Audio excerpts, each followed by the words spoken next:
बस और 2 मैच, इसके बाद हमें मिल जाएगा आईपीएल 2024 का विजेता। दोस्तों, इस बार के आईपीएल में हमने क्या क्या नहीं देखा है। इस बार जहां हमने कई सारे नए रिकॉर्ड्स को बनते और बिगड़ते देखा है, तो कई सारे पुराने रिकॉर्ड्स को अपने घुटने के बल टूटते हुए भी देखा है। और शायद इस बार के ही आईपीएल में हमने हमारे फेवरेट महेंद्र सिंह धोनी को अपने लंबे बालों के साथ आखिरी दफा मैदान में चौके छक्के मारते हुए देख लिया है। और अनफॉर्चुनेटली इस बार के ही आईपीएल में हमने इतिहास का सबसे घटिया अंपायरिंग का नज़ारा भी मैदान में देख लिया है। इस बार जहां हमने रॉयल चैलेंजर्स बेंगलोर की एक रॉयल कमबैक को देखा है, तो हर बार की तरह इतिहास को बरकरार रखते हुए एक बार फिर से प्लेऑफ के दहलीज से ट्रॉफी उठाने के सपने को दिल में लिए वापस घर में जाते हुए भी देखा है। और अगर बात रिकॉर्ड्स की हो रही है, तो भला मुंबई इंडियंस पीछे कैसे रह सकती है। आमची मुंबई का तो ये कहना है कि रिकॉर्ड करनी था आम्ही आगाड़ी बढ़ा होता, मतलब रिकॉर्ड करने में हम सबसे आगे रहेंगे। आज तक जहां मुंबई इंडियंस आईपीएल ट्रॉफी उठाने के मामले में लिस्ट में सबसे टॉप में थी, तो इस बार उन्होंने कहा कि भाई हम एक और नया रिकॉर्ड करते हैं। और इस बार वो नंबर 10 में ख़त्म करने वाले टीम की लिस्ट में भी वो पहली नंबर पे आ गए हैं। एक तरफ जहां रियान पराग और अभिषेक शर्मा जैसे उभरते हुए खिलाड़ियों ने पूरे देश का दिल जीता है, वही हमारे श्रीमान हार्दिक पांड्या जी ने केवल और केवल बीसीसीआई का दिल ही जीता है। और उसमें भला उन्होंने कौन सा ऐसा छू मंतर किया है, वो तो सिर्फ श्रीमान हार्दिक पांड्या जी ही जाने। क्रिकेट तो क्रिकेट ही होता है, चाहे वो कोई भी खेले। और इस बार के आईपीएल में विदेशी खिलाड़ियों ने भी कोई कसर नहीं छोड़ी। जहां ऑस्ट्रेलिया के ट्रेविस ने हेडमास्टर बन के हर किसी का क्लास लिया, तो वहीं वेस्टइंडीज के सुनील ने सबको नारायण नारायण कहने में मजबूर कर दिया। दोस्तों, बचपन से ही क्रिकेट के शौकीन होने के नाते मैंने आईपीएल के लगभग हर एक मैचेस को पापा के साथ बैठ के देखा है। पर हाँ, मेरा चैनल कोई स्पोर्ट्स बेस्ड नहीं है, इसलिए मैंने कोई खास रेगुलर वीडियोस वगैरह नहीं बनाई। सिर्फ टूर्नामेंट के शुरुआत में मैंने रियान पराग को लेके एक वीडियो बनाया था, जिसमें आप सभी ने मुझे बहुत प्यार दिया था। और रियान ने भी मेरे भविष्यवाणी को सच साबित करते हुए हम सभी आसाम के लोगों का सीना चौड़ा कर दिया। तो चलिए दोस्तों, ज़्यादा टाइम ज़ाया ना करते हुए हम सीधा चले आते हैं मुद्दे पे। और मेरा आज का मुद्दा ये है कि आईपीएल दुनिया का सबसे बड़ा क्रिकेटिंग लीग है, वही बीसीसीआई जो कि दुनिया का सबसे बड़ा क्रिकेटिंग एसोसिएशन, और भारत जिसके पास दुनिया का सबसे ज़्यादा cricketing stars and records available है। तो फिर भला क्यों जब से आईपीएल शुरू हुआ है तब से लेके आज तक, यानी कि लगभग 17 साल, और इन 17 सालों में क्यों आज तक इंडिया ने एक भी T20 वर्ल्ड कप नहीं जीता? अगर आपके पास इसका कोई जवाब है तो मुझे कमेंट करके ज़रूर बताएं। तब तक मैं अपने मन में उठ रहे हैं कुछ बातों को आपके सामने रखता हूं।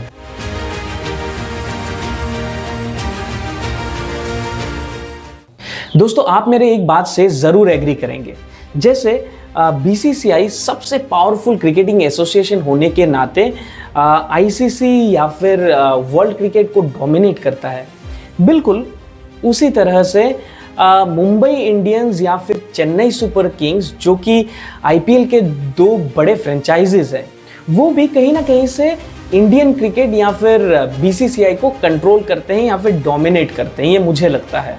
क्योंकि शुरुआत से लेके आज तक अगर आप देखें तो एक टाइम पे इंडियन टीम के ज़्यादातर प्लेयर सीएसके से नज़र आते थे, और अभी के कुछ सालों में एमआई के ज़्यादातर प्लेयर आपको इंडियन टीम में नज़र आ जाते हैं।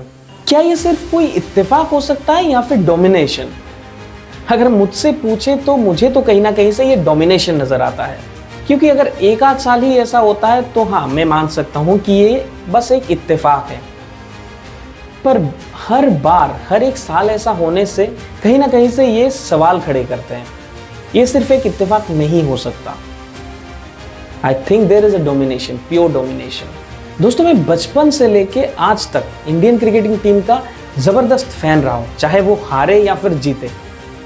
हाँ, ये ऑब्वियस ही बात है कि जब हारते हैं तो थोड़ा दिल दुखता है, थोड़ा चुभता है। पर हाँ, अपने हीरोज के लिए उम्मीद कभी भी नहीं टूटती, क्योंकि वो हमारे देश को रिप्रेजेंट करते हैं और वो हमारे लिए हीरोज हैं। जब मैंने क्रिकेट को करीब से देखना शुरू किया तब मैं सबसे बड़ा फैन हुआ करता था सौरव गांगुली का। फिर ये सिलसिला चलता रहा और चेंजेस होते रहे, कभी वीरेंद्र सहवाग, तो कभी महेंद्र सिंह धोनी, तो कभी युवराज सिंह, कभी रोहित शर्मा, ये चेंज होता रहा। गांगुली को हटा के राहुल का कैप्टन बनना, फिर कुंबले, फिर धोनी, फिर विराट कोहली, फिर रोहित शर्मा के कैप्टनसी में देश को खेलते हुए देखना, उन सभी कैप्टन्स को हमने हमेशा दिल से एक्सेप्ट किया और उन्हीं में अपना हीरोज को देखा। नो मैटर वो सभी अलग अलग नेचर के थे या फिर अलग अलग सोच रखा करते थे, पर जो भी हो वो सारे के सारे अच्छे थे या फिर अच्छे हैं।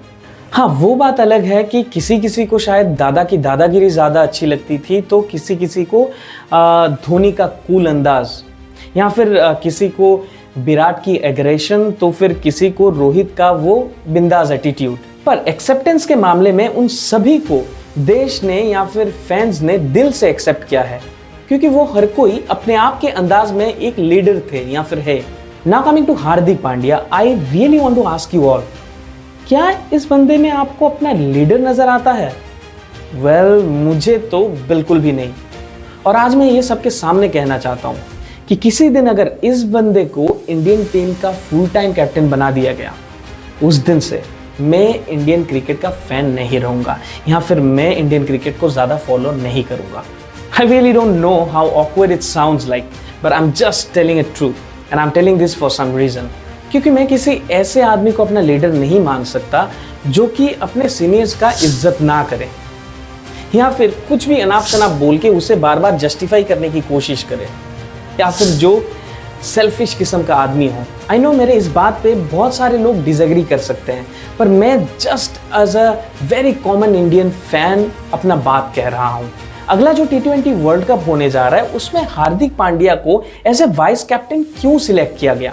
हाँ, सुनने में आ रहा है कि इस डिसीजन को शायद चेंज किया जा सकता है, पर मेरा बात है कि जब सिलेक्शन किया गया था तब किस बेसिस पे हार्दिक पांड्या को लिया गया था? जिस प्लेयर को फिलहाल इंडिया टीम के प्लेइंग 11 में खिलाना भी क्वेश्चन से घिरा हुआ है या फिर डाउटफुल केस है, आप उसको सीधा वाइस कैप्टन बना रहे हो।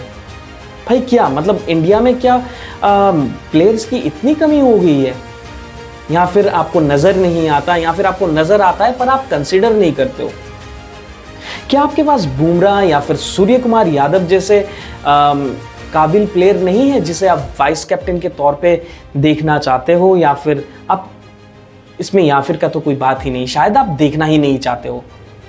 क्या बुमराह के पास वो एक्सपीरियंस नहीं है? क्या सूर्य कुमार के पास वो एक्सपीरियंस नहीं है? दुनिया का सबसे बड़ा गेंदबाज, दुनिया का सबसे बड़ा बल्लेबाज आपके पास शामिल है, और उन्होंने अच्छे खासे कैप्टेंसी करके दिखाया है, टूर्नामेंट भी जिता के दिखाया है। तो आखिर क्यों हार्दिक पांड्या में मतलब ऐसा क्या है भाई? कोई छू मंतर किया है क्या? कुछ पढ़ाया है क्या? ऐसे में अगर कोई कहे कि इसमें गुजरात कनेक्शन नहीं है, या फिर अंबानीज कनेक्शन नहीं है, या फिर जयशाह का कोई मतलब सुपारी नहीं है, तो लोग कैसे मानेंगे? इंडिया के लोग क्या इतने बुद्धू हैं, या फिर लोगों को समझ में नहीं आता, या फिर आपने लोगों को इतना टेक फॉर ग्रांटेड ले लिया है कि आप कोई भी डिसीजन लेंगे और लोग बस देखते जाएंगे? दोस्तों, मुझे तो इस पर सिर्फ और सिर्फ दो ही एंगल नज़र आते हैं। एक, जयशाह एंड अंबानीज का हार्दिक के साथ गुजरात कनेक्शन, या फिर दूसरा अंबानीज का बीसीसीआई के ऊपर हिडन कंट्रोल या फिर डोमिनेशन, आप जो भी कहो। आई मे बी राइट और I may be wrong, but I just can't really accept this kind of decision being a loyal fan of Indian cricket team.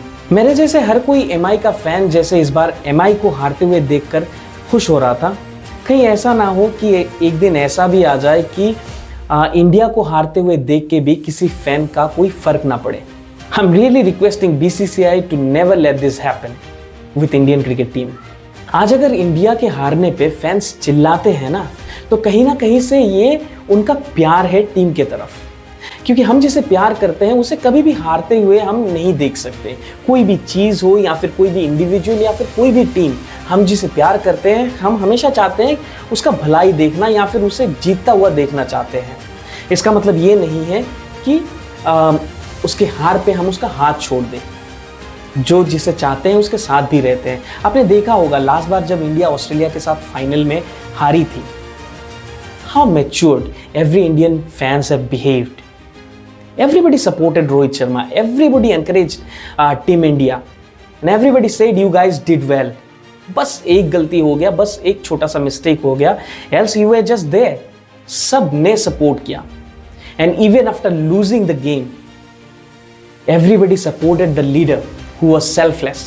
सब ने कहा कि भाई ये बंदा सही है, उसे आगे भी खिलाओ. कुछ तो बात है ना, बंदे ने कुछ तो किया होगा देश के लिए, so that everybody is looking at him as a leader.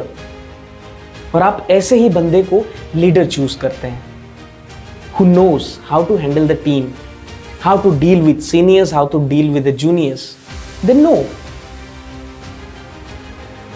But I really do not know Hardik Pandya, who he is. वो कैसे सिलेक्शन पे as a vice captain select किया जाता है और क्यों बीसीसीआई उसे प्रमोट करने में लगी है। I really want to know this answer.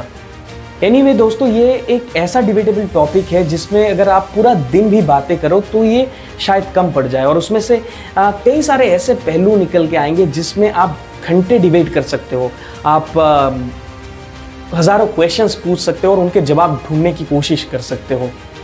तो मैं इस वीडियो को ज़्यादा लंबा नहीं करना चाहता हूँ, पर फिर भी जाने से पहले एक लाइन ज़रूर कहना चाहता हूँ कि किसी फ्रेंचाइजी को आप बीसीसीआई से बड़ा मत बनाओ और किसी एक प्लेयर को आप एक टीम से बड़ा मत बनाओ।